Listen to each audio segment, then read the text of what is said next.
माझ्या नवऱ्याने ही laundry bag आणली होती कपडे भरायला, पण माझ्या पोराला वाटलं ही खेळायला चालली की काय, मग काय त्याने त्याचं खेळणंच बनवलं.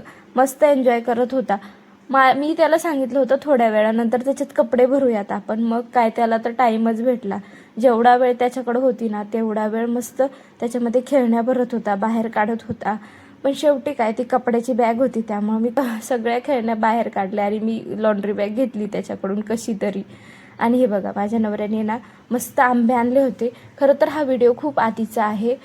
जेव्हा आंबे खूप महाग होते ना त्यावेळेस त्यांनी डायरेक्ट कॅरेट घेतलं होतं आणि हेच आंबे मी पिकवायला ठेवले होते आणि खूप छान क्वालिटी होती आंब्याची आणि केसर आंबा होता.